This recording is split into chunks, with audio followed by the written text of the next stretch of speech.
Ninth class के students, लड़के और लड़कियां दोनों को मैं सलाह दूंगा कि आप लोग कोर्स को आगे बढ़ाने का एक तरकीब है कि ऑफलाइन के अलावा आप ऑनलाइन भी क्लास पर ध्यान दें और यही ऑनलाइन क्लास से आपका समझे कोर्स पूरा हो गया।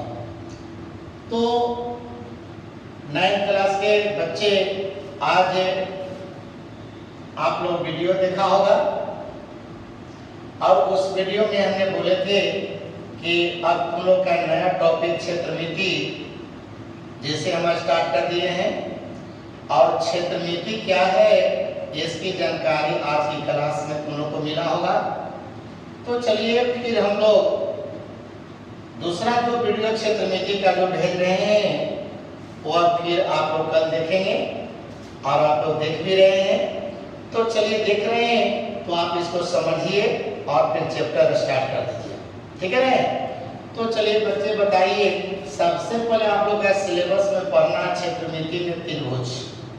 और देखिए त्रिभुज की बात में आप लोग को ज्यामिति में भी हमने बहुत सारी बातें जानकारी दे दी। अब यही त्रिभुज से कहानी तुम्हारा शुरू होता है क्षेत्र नीति का।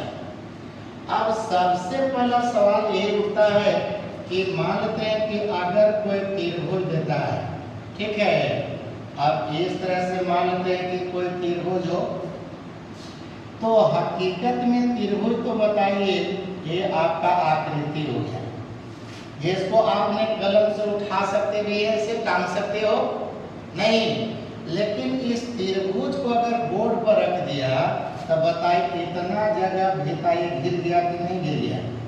नहीं। अब बताओ इतना जगह गिर गया। तो क्षेत्र नीति का मतलब कल है बताए थे कि क्षेत्र को मापना है, मतलब त्रिभुज को मापने की बात है तो परिमिति है, लेकिन कहे कि ना क्षेत्रफल बताओ। एक मतलब कि बाउंड्री के अंदर में जो जगह है ना, इसी के बारे में पूछ रहा है कि इसको माप के बताओ। तो जैसे अगर कोई त्रिभुज का नाम नहीं दिया गया हो, मान लेते हैं कि आपने कहते हैं कि त्रिभुज की जब प्रकार की बात करता है तब त्रिभुज का प्रकार तो आप लोग यानी 6 प्रकार बोलते हैं नहीं। अब जैसे सबसे पहले कहते हैं कि आपका हो गया यानी समबाहु त्रिभुज हो गया, ठीक है।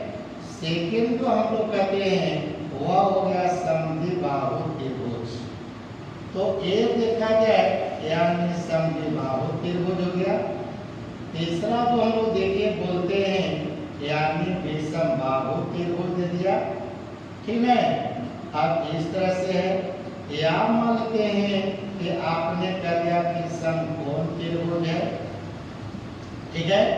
या तुम लोग बोलता है कि चलिए न्यूनकोण त्रिभुज है कि या बोल देते हो कि देखा जाए अधिक कोण त्रिभुज है। बात समझिएगा। तो यहाँ पर त्रिभुज तो आपको हो जाता है 6 को।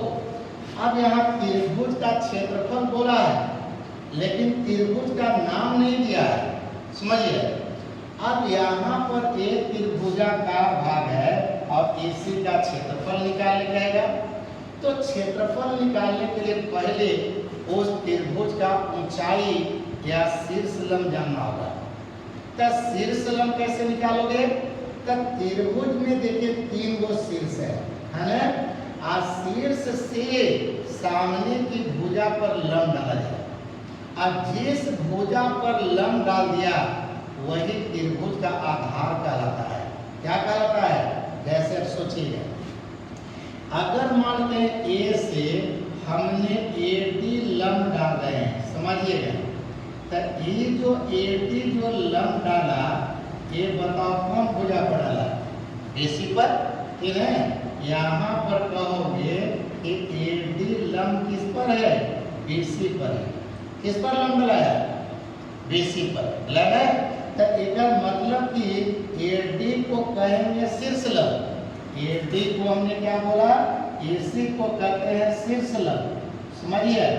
तो शीर्ष लंब कहते हैं या इसी को बोलते हैं ऊंचाई, क्या बोलते हैं?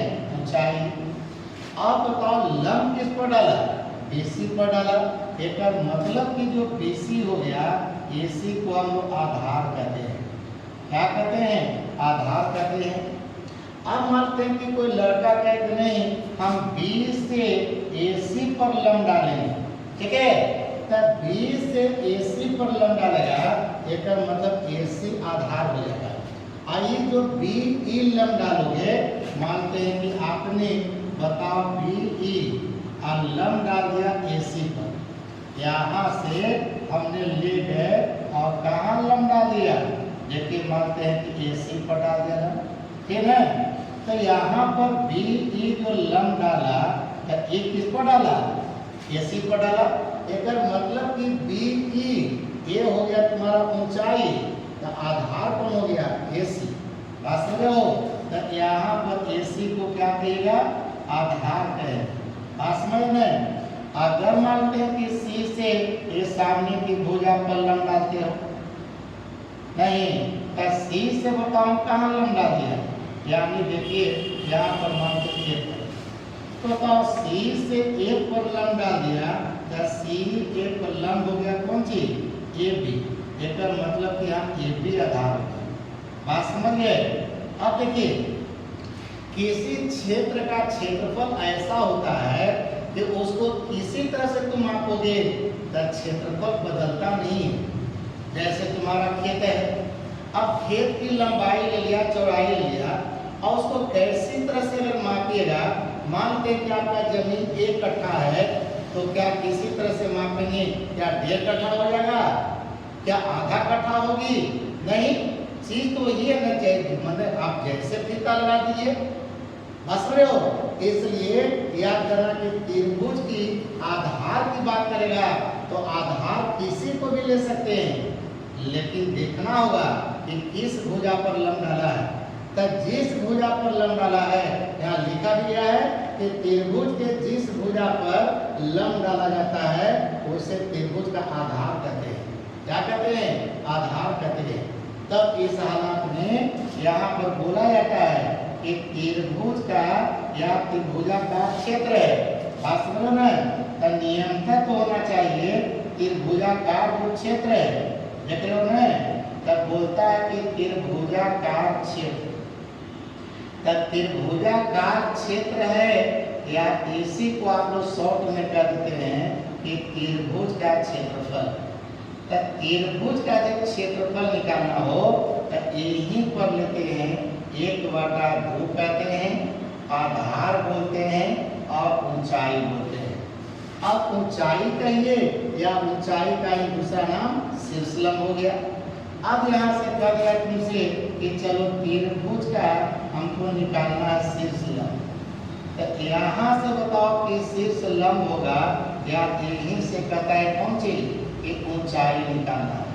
तो जब ऊंचाई निकालना हो तो तिरछा गुना मार देगा, तो हो जाएगा 2 गुना कौन चीज? क्षेत्रफल हो जाएगा, और बटे में देखिए यानी आधार या भुजा को लेना पड़ेगा, जिस भुजा पर लंब डाला है, ठीक है? तो इस हालत में अगर त्रिभुज का क्षेत्रफल निकालना हो या त्रिभुज का शीर्षलंब निकालना हो, बशर्ते याद करना है कि यहाँ पर एक भुजा देना चाहिए। एक भुजा, त्रिभुज का 3 भुजा है, कोई एक भुजा देना चाहिए, और साथ ही साथ उस भुजा पर जो लंब डाला गया है वह लंब देना चाहिए। और अगर इतना चीज दे देता है तो फट से फॉर्मूला लगा करके इसका क्षेत्रफल आप निकाल सकते हैं। कोई दिक्कत है? कोई दिक्कत नहीं।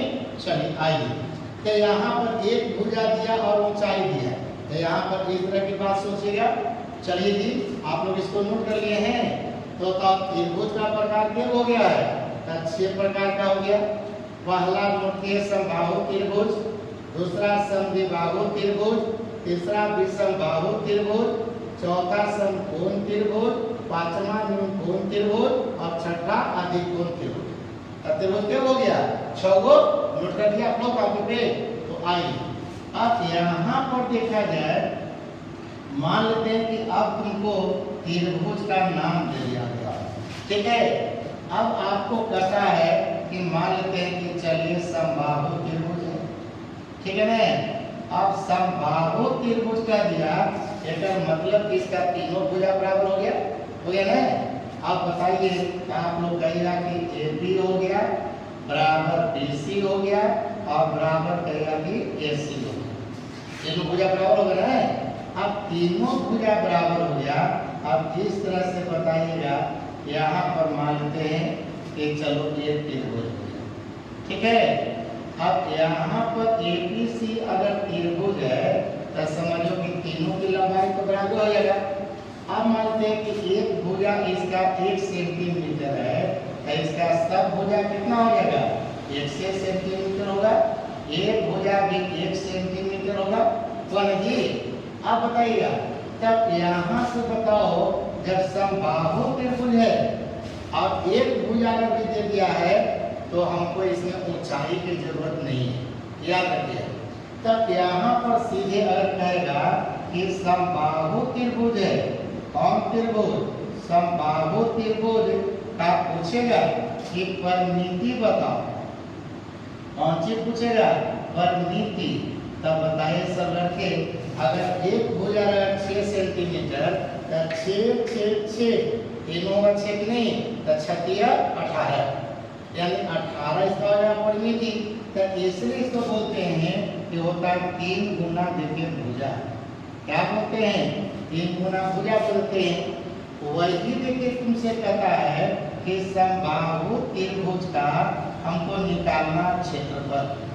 तो समबाहु त्रिभुज का अगर क्षेत्रफल निकालने के लिए कहेगा तो यहीं पे लेते हैं √3/4 और गुना करते हैं, यानी भुजा स्क्वायर होता है, ठीक है। अगर यही मानते हैं कि क्षेत्रफल आपको दे दिया, आप तब निकालेगा कौन चीज, भुजा।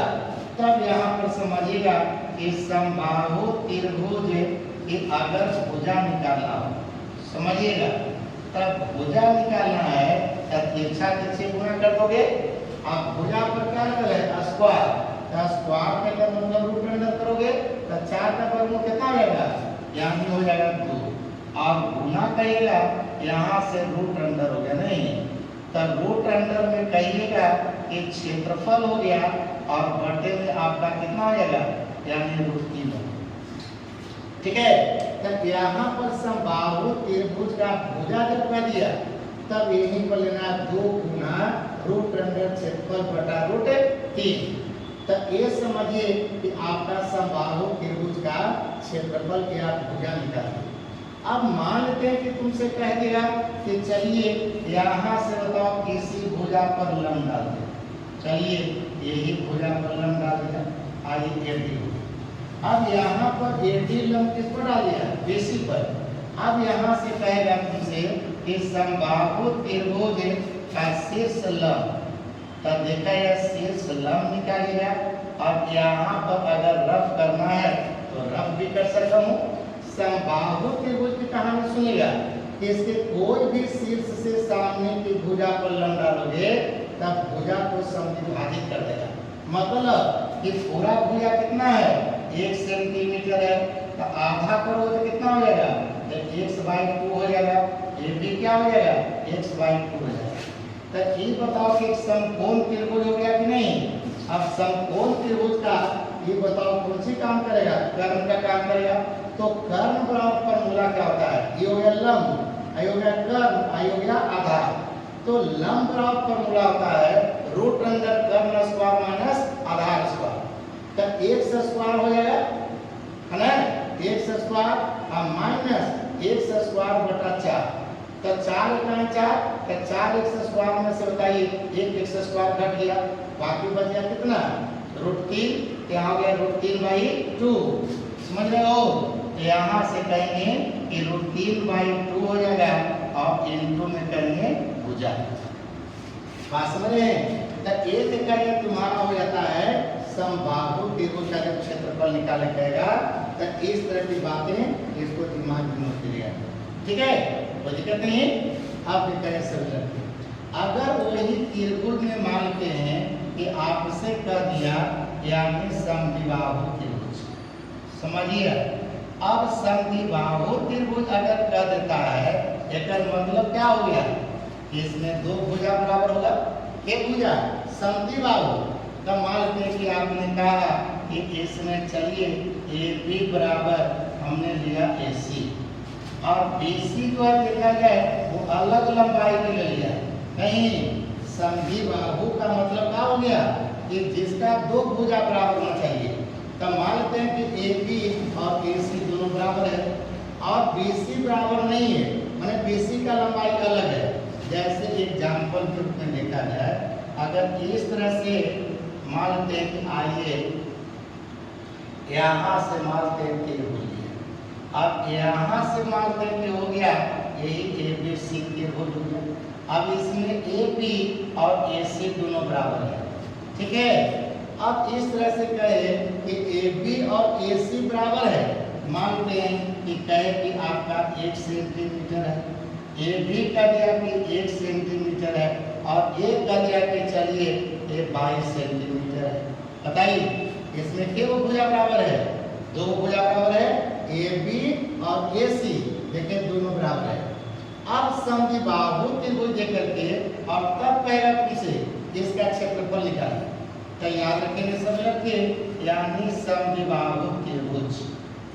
तो समद्विबाहु त्रिभुज हो गया और एक त्रिभुज का कर दिया कि क्षेत्रफल निकालिए, यानी क्वेश्चन में दे रहेगा कि समद्विबाहु त्रिभुज है, इसका फट से फॉर्मूला लगाएगा 1/2 और आधार जिसकी लंबाई ये दोनों से अलग है वही आधार हो गया। तो देखिए आधार कहते हैं, ठीक है, और गुना देखिए रूट अंडर लगाते हैं।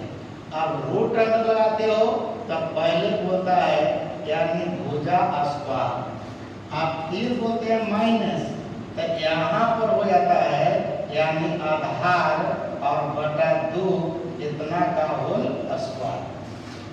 बस समझना, यानी समबाहु त्रिभुज कहेगा तब फिर फॉर्मूला U मारिएगा और समद्विबाहु कहेगा तब फॉर्मूला E मारिएगा, ठीक है। तो यहाँ पर देखिए आज के डेट में आप लोग को 3 फॉर्मूला तैयारी किए हैं और ये तीनों पर आप लोग मैथ बनाएंगे। फिर हम तैयारी अगले वीडियो में बाकी त्रिभुज के बारे में वह फिर फॉर्मूला भेजेंगे और तब चैप्टर को स्टार्ट करेंगे, ठीक है। आज यहीं पर क्लास को स्टॉप करते हैं। धन्यवाद, गुड नाइट।